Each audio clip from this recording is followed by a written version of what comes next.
Right now, there's an average of 1,500 bacteria on each square inch of your hands.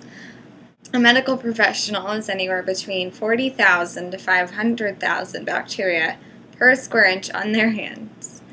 And don't worry, I'm not here to talk about the importance of hand washing. I'm sure each of us can still remember our own parents telling us how important hand washing is. I myself can remember my brothers and I coming in from playing outside and my mother telling us we had to wash our hands before we sat down for dinner, and we'd go to the bathroom and turn on the faucet and continue playing around and then turn off the faucet and then go to the dinner table to eat our meal with our unwashed hands. And we can all admit to skimping a little during our own hand washing routine. Quickly rubbing our hands together underneath the water, skipping the soap, drying our hands on our jeans, etc. We never really think about where all this hand washing business came to be. We just know we're supposed to do it. I myself, I would never even thought about where it came to be and how it came to be if I hadn't decided to be a microbiology major.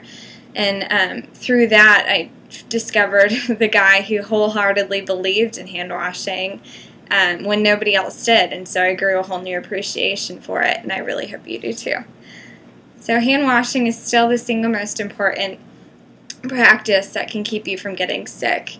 And the Center for Disease Control even says that proper hand washing is more effective than immunizations, flu shots, or even a healthy diet. And so such a simple task to maintain our health should be an American dream, but why are we still getting sick? And so a study done by Dr. J. Hardy revealed that only 67% of Americans actually wash their hands after using a public restroom. And, ever since hand washing became a common practice, its implementation has been really unstable. There's brief periods where it's heavily encouraged and advertised, and then slowly those good habits fall apart and people's lives are affected. In 2006, CNN told us the story of Josh Nahum. And like many young men looking for a thrill, Josh went skydiving with his friends on Labor Day weekend. And unfortunately, he had an accident, and that left him with a fractured skull and femur. And he was in the intensive care unit for 6 weeks before the doctors told him that he could expect a full recovery within a year or two. But that didn't happen because Josh developed a bacterial infection and died 2 weeks later. And Dr. Samuel wrote about these hospital-acquired infections and how they're responsible for 80,000 deaths in the United States alone each year. And so the cause of these infections is simply the improper hand-washing techniques of medical professionals. So can you imagine a time where a doctor would perform an autopsy and then go into the next room and deliver a child?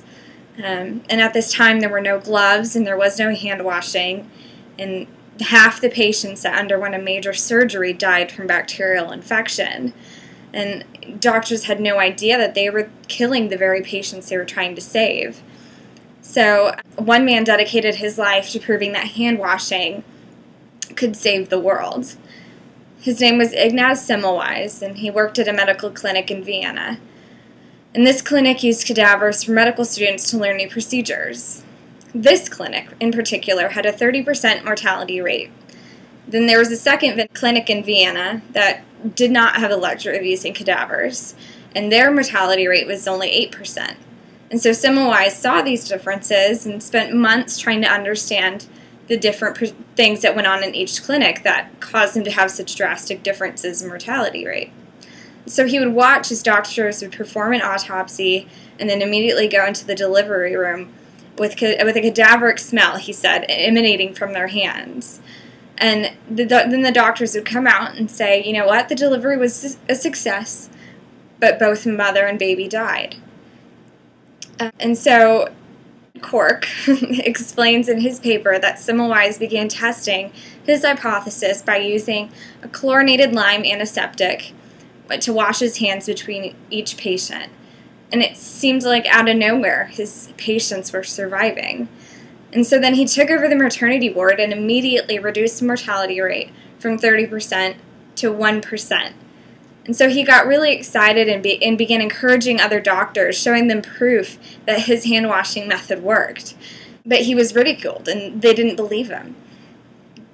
His disease was caused by imbalance of bodily fluids, they said. And even if Semmelweis was just a little bit correct, washing your hands between each patient was just too much work. So Semmelweis was fired, and the persecution and ridicule forced him to flee Vienna. And immediately the mortality rate at the clinic rose to 30%. Semmelweis spent 14 years trying to convince the world that his hand-washing method worked. He wrote books and countless letters to doctors around the world, pleading with them to just try his method. His wife swore he was crazy and forced him into an insane asylum, where he died 14 days later. According to an article in the Journal of Medical Biography by H.O. Lancaster, he was beaten by guards and died from the injuries sustained.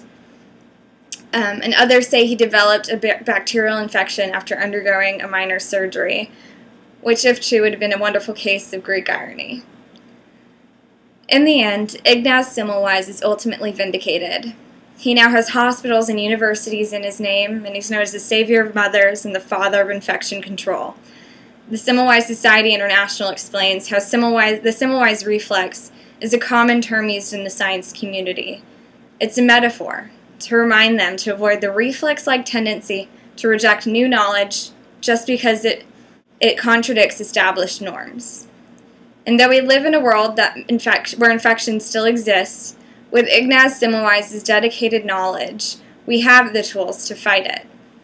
If we remind ourselves of the struggles that he went through, washing our hands seems like a much less daunting task.